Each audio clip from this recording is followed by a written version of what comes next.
disitulah maka di pondok kita ini saya berpikir 72 kali kalau mau mengadakan acara apa atau apa, karena dituntut untuk terus menjaga, melestarikan istiqomahnya.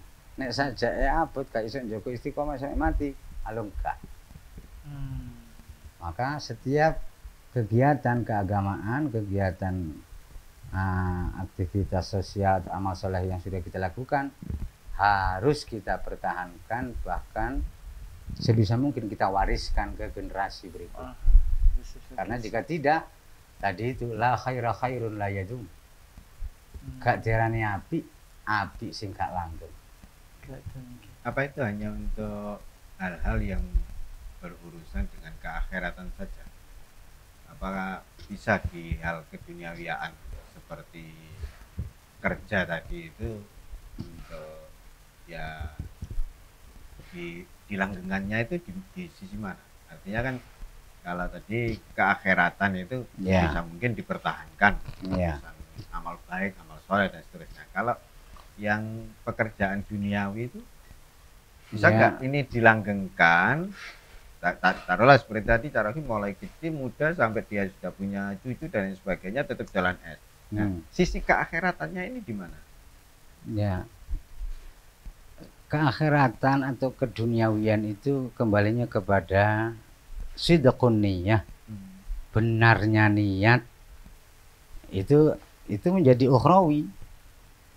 Setiap aktivitas yang tidak dilarang oleh Allah, jika diniati, jika dijalani dengan niat yang benar atau hati yang bening, itu sama dengan amal akhirat.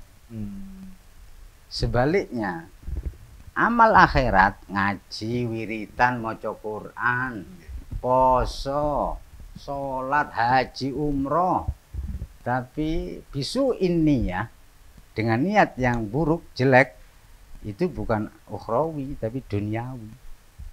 Berarti bisa disimpulkan langgeng tidaknya sebuah perbuatan, sebuah pekerjaan ini ditentukan oleh hal, niat gitu. Iya.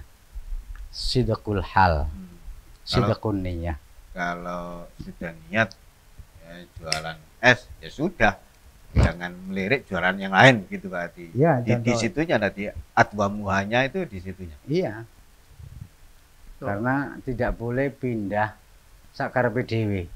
Kalau tidak dipindah Allah nggak boleh pindah. Kalau tidak dan bisa dinilai benar, ini tetap pandangan luar tentang sidgunia tadi, kebenaran niat. Apakah seperti Carohi maupun buku Dek tadi itu ini dilihat dari luar ya, atau akeh atau didik podo ae. Sudah begitu. Biasanya gitu, itu sudah sampai begitu guys ya. Jadi dapat rezeki banyak, rezeki sedikit, bahkan gak dapat rezeki juga wis podo ae. Nggak nyari uang biasanya sudah, tapi nyari ridhonya. Iya, karena sidgunia tadi ya. Iya. Memang sidgunianya memang perintah itu, kerja perintah, ikhtiar itu perintah. Tentang yang tentang bentuk enggak, tentang secara bentuk ungkapan tidak ngerti. Iya, tentang bentuk macamnya jual terserah. Ya itu. Nah, gitu kalau nyambung Cak Gipong tentang kalau dilihat dari luar, tadi Gus Dis mengatakan yo kalau pindah ada gak dikenal Gusti Allah. Iya. Nah, kalau gini, kalau dilihat dari luar kan seakan-akan orang itu tidak ada variasi atau apa ya, usaha itu ya. Iya. Itu menurut Abang Mul nggak ada variasi. Menurut yang bersangkutan penuh variasi. Laku. Itu kan sudut pandang. Iya betul, itu sudut pandang betul. Jadi sudut pandang kami ya. Istilah mencoba mencari peruntungan di tempat lain. Di tempat lain. Itu gimana bentuk itu? Lain. Menambah. Itu kan orang yang masih kurang atau yang merasa belum puas. Nah ini sudah. Ya nggak kepingin gitu-gitu. Nah kalau pindahnya itu memang nggak laku. Ini di sini nggak laku, saya pindah ke sana mungkin Aku. Oh, itu bukan pindah Profesi. Nah ini bukan pindah maksudnya profesi, itu yang nggak masuk ke ikhtiar. profesi, kan? Ya harus. Iya. Hanya kan Ikhtiar itu harus. tujuan kami membentuk variasi itu kan ya peningkatan, tujuannya ke sana.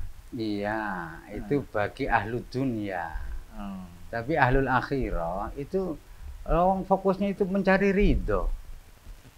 Mencari ridho itu apa adik ngalih-ngalih profesi dan sebagainya. Keadaan apapun, profesi apapun sama. Yang dicari itu isinya, bukan kulite. Mencari ridho, bukan mencari uang, bukan mencari kedudukan. Iya. Ya pola pikirnya sudah beda. Iya sebenarnya sih gini Gus, sebenarnya juga apa istilahnya variasi. Nah, Itu kan bedanya saya pengen ku ada oleh mereka bedanya yang para pengusaha Ah. yang sudah mengenal banyak urusan bisnis atau walaupun belum pengusaha yang itu dengan orang-orang yang sudah hanya menekuni satu bidang itu, mereka cara berpikirnya sederhana saja. Sangat sederhana. Nah, justru dengan cara berpikir yang tidak sederhana inilah yang menyulitkan diri sendiri. Ya itu. Sebenarnya begini. Kita ambil contoh misalkan. Ambil contoh antara saya punya teman yang hanya sekolah SD. Masih kelas 5 dia itu sudah ngernet. Jadi ngernet, mikrolet dan lain sebagainya itu. Otomatis lulus SD ya sudah, akhirnya jadi supir mikrolet itu. Nah, cara berpikir dia memang sederhana dengan teman-teman yang lain yang sederhana malah. Nah, artinya nggak mau melakukan ini situasi yang ada ya, situasi sekarang ini ya. Ini situasi seperti ini, pandemi ya, semua omset menurun. Padahal kita kan dituntut untuk survive, untuk tetap hidup, sehingga kita mesti melakukan proposal lain yang kadang-kadang itu bukan bidang kita ya, tapi menurut hitungan akal, itu bisa kita kerjakan. Terus pun tidak ada untuk itu. Boleh dengan syarat. Ya, dengan syarat ya syaratnya sabar tawakal. Tapi kalau tidak sabar, tidak tawakal, ya menjadi tidak boleh. Oke. Ya artinya kan kita artinya kan kita berpindah. Bukan berpindah profesi ya. Pindah tetap profesi, cuman bidangnya berbeda. Ya, katakan kami ini katakan yang tukang bersih-bersih pabrik. Kemudian wes sepipi lah ya. Kemudian kita ada ada pekerjaan sipil yang kayak Pak Denison nih. Lah ya, kalau syaratnya, kalau memenuhi syarat boleh. Syaratnya adalah tawakal. Zahir kita medet ikhtiar ngono, batin kita tidak. Ya, berserah diri sepenuhnya. Tawakal. Tapi kalau nggak tawakal, ya pasti rusak. Ya artinya diperbolehkan ya ini. Boleh. Istilah Jawane nerima ing pandum. Iya pasti. Pasti nerima ing Iya. pandum. Tapi kan kita harus survive dan berusaha. Artinya Usaha, disyukuri. Meskipun ini memang di luar bidang kita. Ini yang kami tanyakan ke bisnis kan tadi kan kudu urusnya. Syaratnya lagi, istilah lain, syaratnya gak oleh disi kerso. Gak oleh nyalano sopo-sopo, nek gak berhasil. Iya, betul. Ya kalau syarat-syarat itu semua makna dari tawakal. Ya memang tentu kita kan ada tim untuk menghitung ya. Menghitung kalkulasi sampai elek. Ya apa iki? Ayo Pak De, sampean bandingkan dengan orang-orang yang pekerjaannya yang sangat sederhana dengan kehidupannya yang ya sudah sederhana itu cukup. Mereka juga mengalami itu. Iya. Sepi, gak payu, mumut Ya entek pasti tadi lah. banyu maneh, tapi Namanya tetap dagang. dodolan es. Dia tetap eksis. Nah, berarti kan bisa ditarik kesimpulan apa saged ngeten. Artinya gini. Jadi di semua keadaan, bah itu pandemi atau tidak pandemi, Ketika sebuah usaha itu kemudian menjadi sepi, surut, bahkan bisa sampai bangkrut, ini sebenarnya yang dievaluasi bukan keadaannya, tapi di dalam melakukan bisnis yang sebelumnya. Iya. Dan keimanan dan ketakwaan yang harus dievaluasi. Karena gudang rezeki itu khuluk. Khuluk itu akhlakul karimah. Sapa sing akhlake apik, rezekine apik. Sapa sing akhlake elek, ya rezekine elek. Iya. Artinya kan ini kesimpulannya bahwa yang saya tarik ke sini adalah ya ora apa-apa pindah ke bukan bidangnya tadi, asalkan dengan kalkulasi yang cermat, adik rugi ojo nyalahno sapa. Iya. Kalau untung ya ojo lali kewajibannya, kan gitu ya Gus ya. Seperti itu ya. Nek gambaran kami justru variasi tadi itu seperti gudeg, Bekasi tadi. Sepi karena pandemi. Oh, nek pandemi iki cocoknya gak gudeg iki. Pecel. Atau tutul masker. Iya, ya pecel tambah masker ya. Ya, itu kan bagian daripada variasi. Variasi ya. Tapi gudeg tetap ono gudege. Yang semula bikin. Oh iya. Tetap ada. Soalnya jimate. Iya, tetap dikurangi gitu lah. Pos. Ya, kok Carohim yang es campur, sampai es opo kayak es telase gitu ya. Nggih. Iya. Jawab iku wis dalu jawab. Wis isan iki lak istirahat. Iya. Jadi mungkin bisa Nyun donga sing sabar. Disimpulkan dulu. Jadi dari materi ini tadi kita semua di dalam baik itu thalabul halal maupun dalam rangka meningkatkan kualitas keakhiratan atau keagamaan kita, ini bagaimana agar ya seperti orang-orang yang mereka akhirnya meninggal dunia dalam keadaan utuh. Iya. Jawab.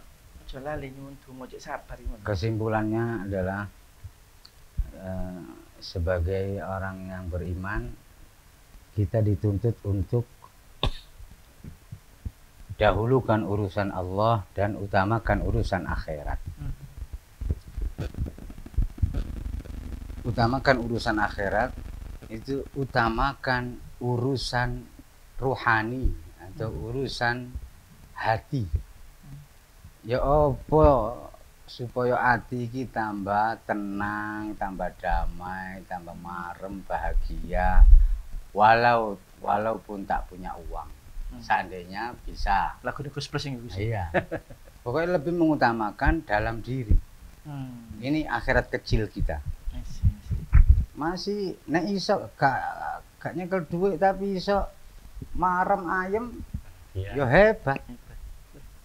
Itu intinya. Tapi siapapun yang lebih mengutamakan luar diri, lebih mengutamakan duniawi, pasti tertipu. Pasti akan sengsara di akhirnya. Ya, karena nuruti nafsu pasti getun buri. Jene nek gak ono getun ngarep itu pendaftaran jarine getun ngarep.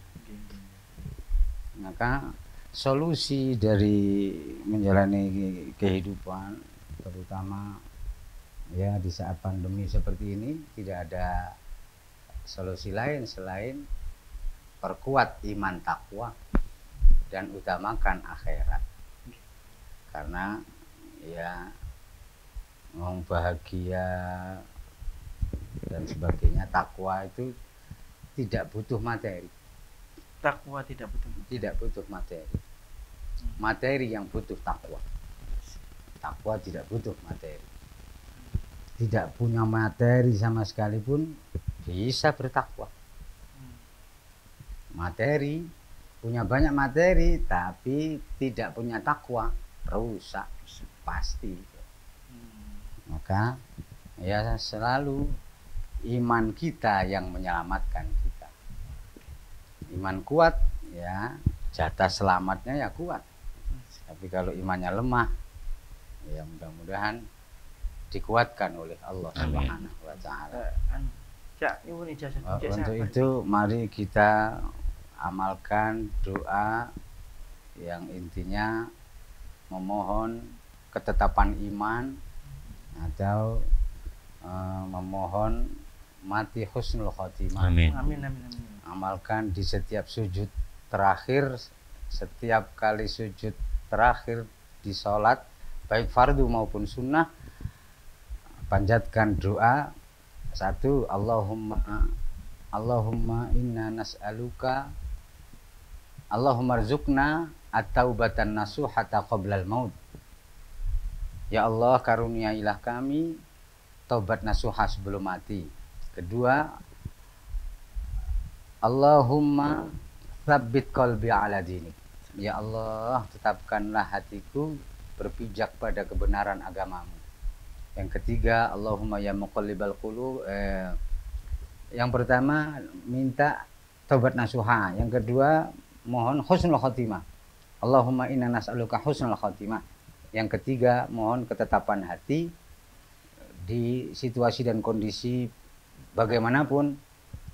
Mari kita memohon hati kita tetap berpijak pada agama Allah. Ya, disimak kemudian ditirukan. Allahumma rzuqna at-taubatan nasuhata qoblal maut. At-taubatan nasuha qoblal maut. Allahumma inna nas'aluka Husnal khatimah. Allahumma ya muqallibal qulub Tsabbit qalbi ala dinik. Dijanjikan ini dari Nabi, siapa yang mudawamah, siapa yang berusaha melanggengkan membaca ketiga doa ini di setiap sujud terakhir, wajib baginya mendapati apa yang dipanjatkan itu sebelum matinya. Paling buruk, paling rendah ya di saat matinya itu semua ketiganya itu diberikan sehingga mati husnul khotimah. Mudah-mudahan doa ketiga doa kita tadi itu diijabah oleh Allah Subhanahu wa taala. Nggih. Monggo. Waalaikumsalam warahmatullahi